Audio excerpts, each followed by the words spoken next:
Hi guys, and welcome back. Today I wanted to talk about my recommendations for the 3 to 6 month stage.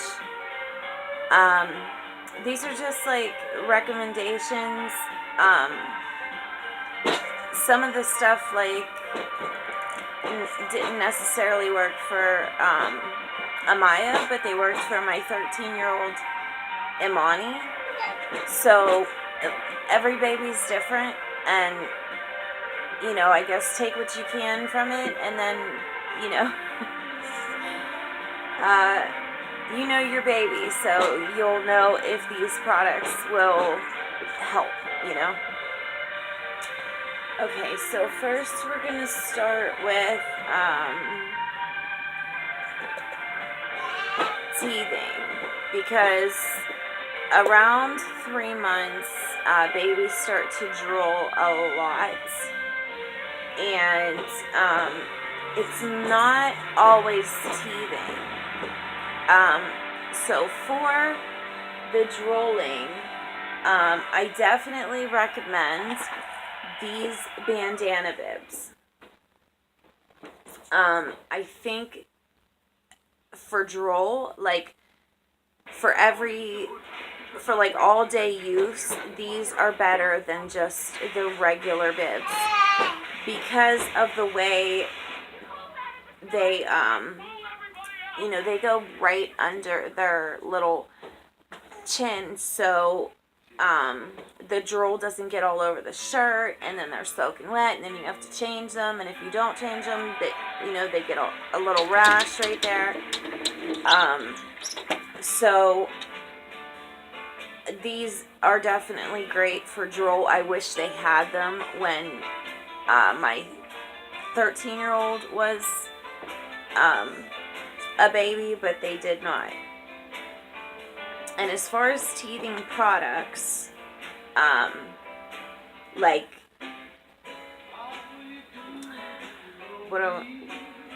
the teething gels and stuff, we've tried Baby Ganix. They're little pods. I'll show you. They're these little pods, and you take the foil off, and then they come with little Q-tips, and you obviously rub it on their gums. Works okay. We also have tried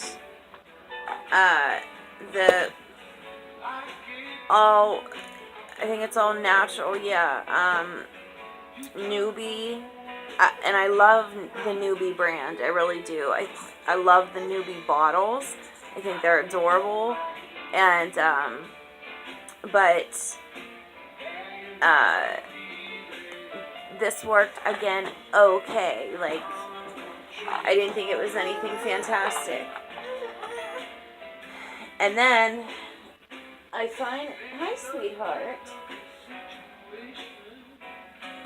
For some reason she loves Eric Clapton, and it is the cutest thing. So I finally found, after about a month of looking for it, I finally found Baby Orajel. And they started making it without the benzocaine. This is for the daytime, and then they also have this kind with chamomile for you put it on at night. Hands down, Baby Orajel works the best to relieve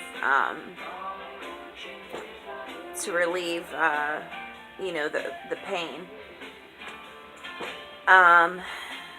If it gets too bad, because I imagine that does hurt, I imagine it's got to be awful. So if it gets too bad, um, a little bit of Tylenol or ibuprofen. I know they say, like, or Motrin, I'm sorry. I know they say that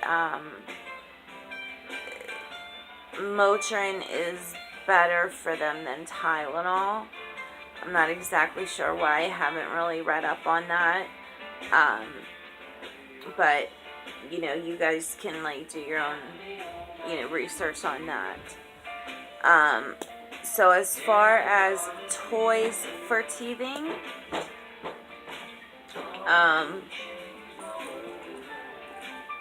it's good to give them a variety of things. Like, I love the little wooden teethers. I think they're, you know, they're really great because they're pretty much all natural. Like,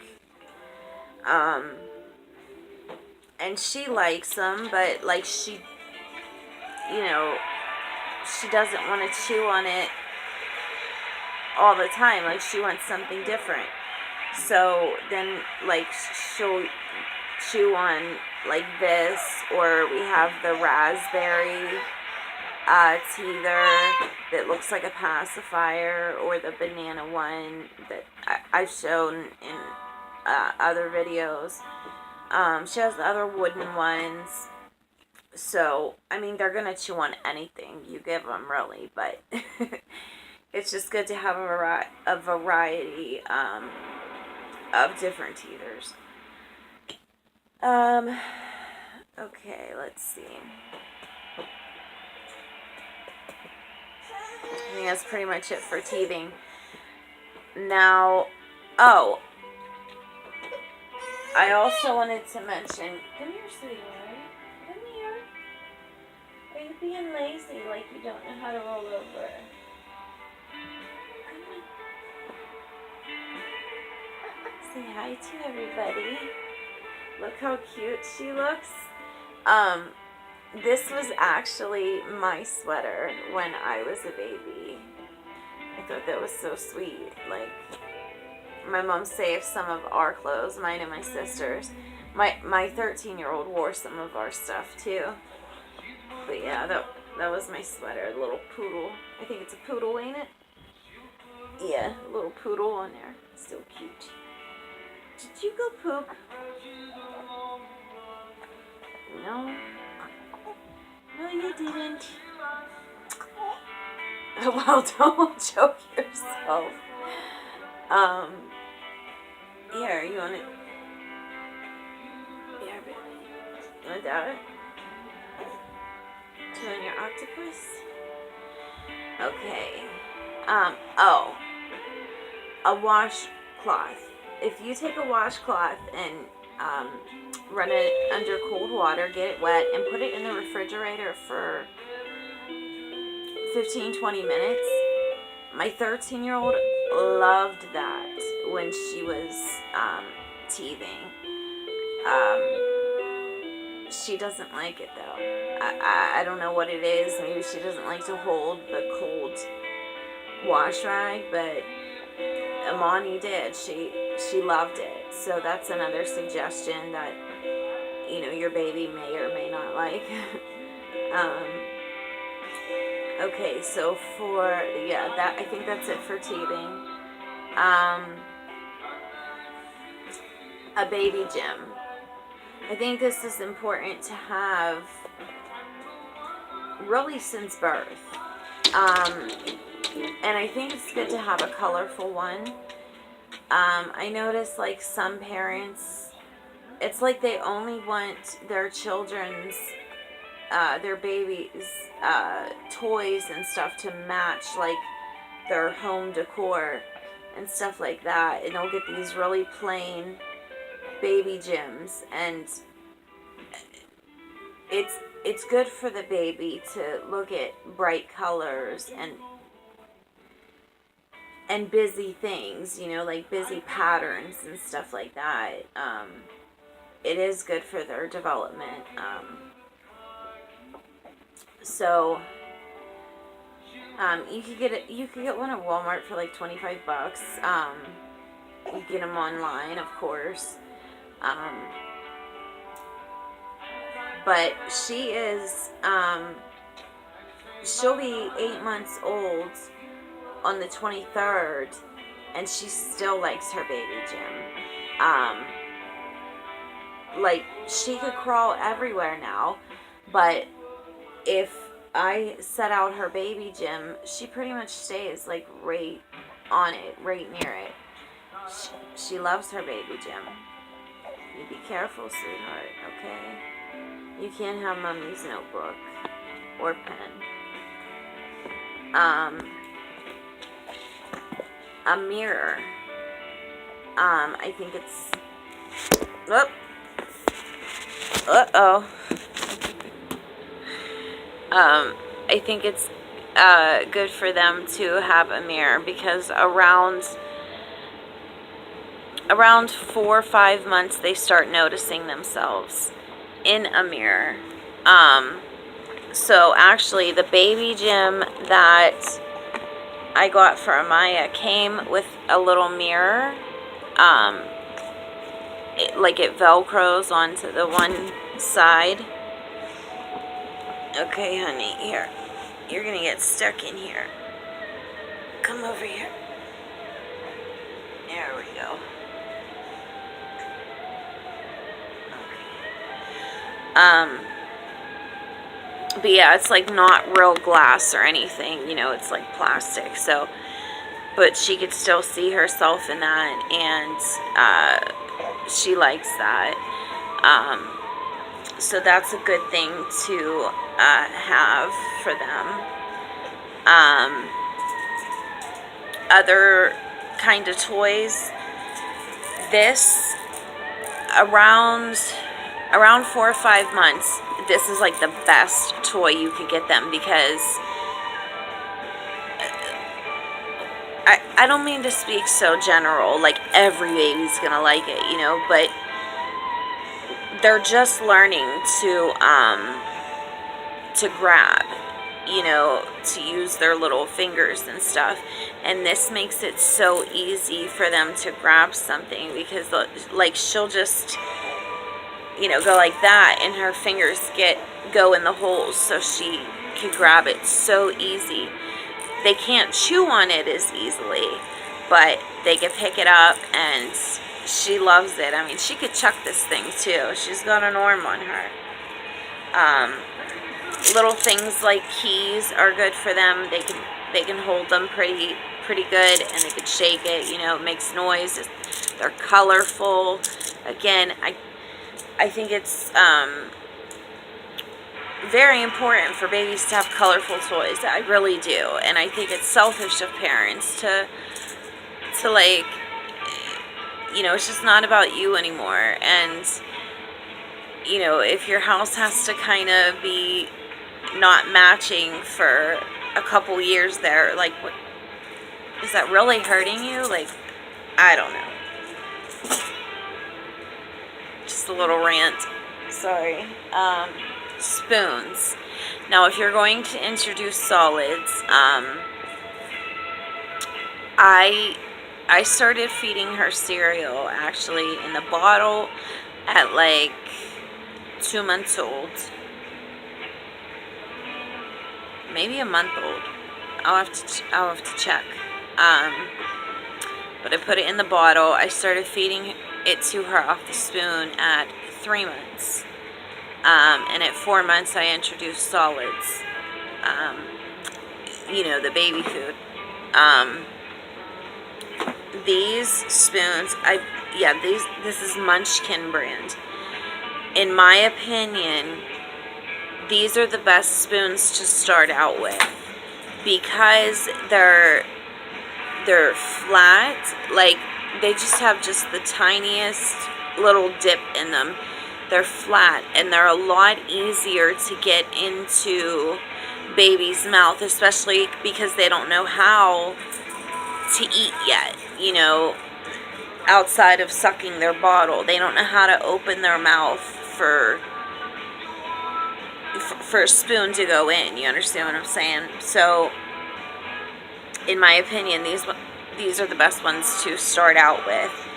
And then once they kind of get the hang of that, these personally are my favorite. This is the Newbie brand.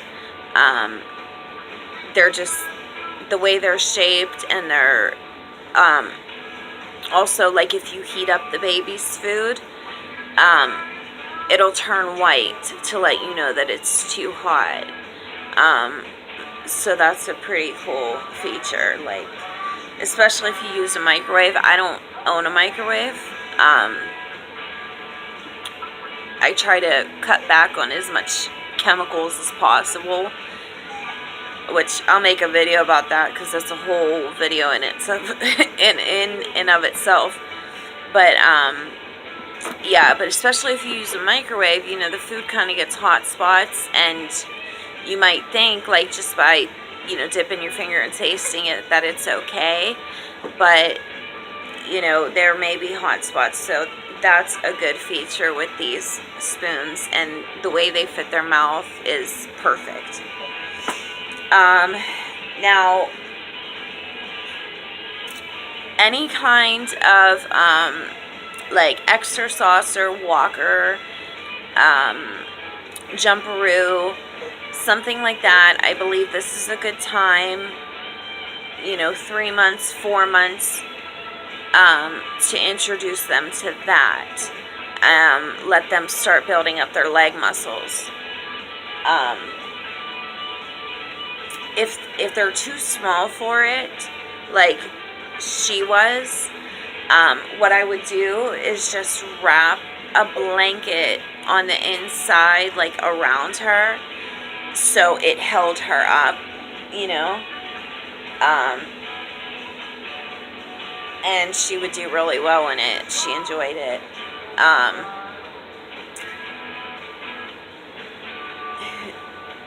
Now, I bought, when she was about 4 months, I bought this seat. It's adorable. Like, I've never seen anything like it, and I think it's adorable. But honestly, like,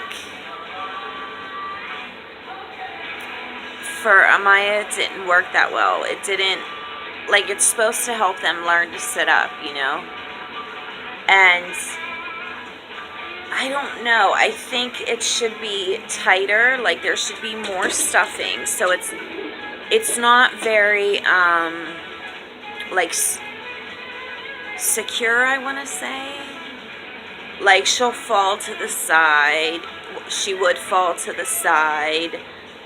She'd fall forward. So I kind of had to put, like, a pillow under here and, like, roll a blanket up and put it over here. And it was more trouble than, like, what it was worth.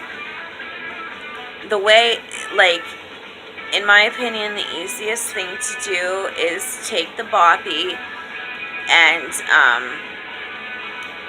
you know, put the boppy around their back, and if they need more support, if they're small like Amaya, if they need more support, just take a blanket, roll it up, and put it underneath the boppy so there's more support. And in my opinion, that's the easiest. Now, this chair here, which I did show in another video, this chair I think is good to have.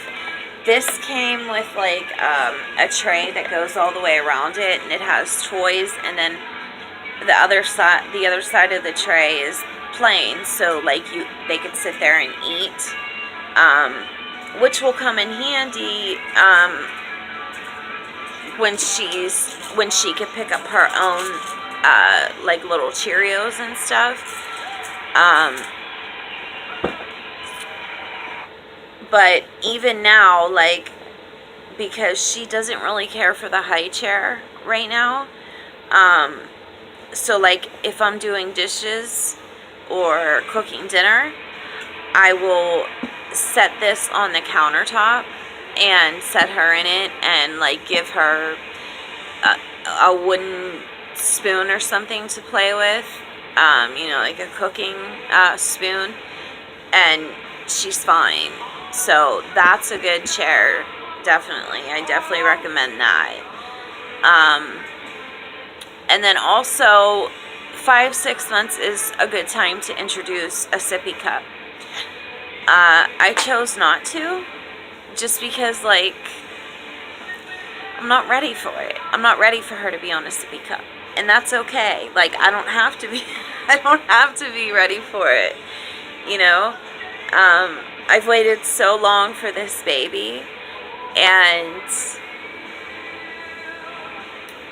I want her to be a baby, you know? I don't want to rush things.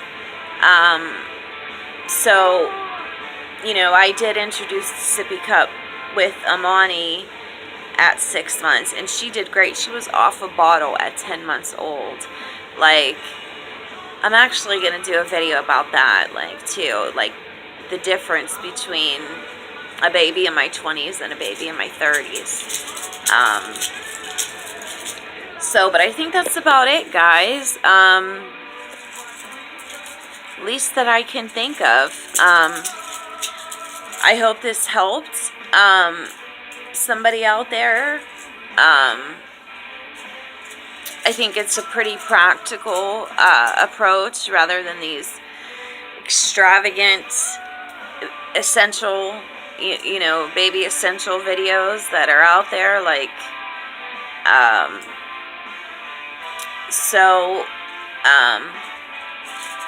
anyways, please like and subscribe, and I will see you guys in the next video. Take care and God bless.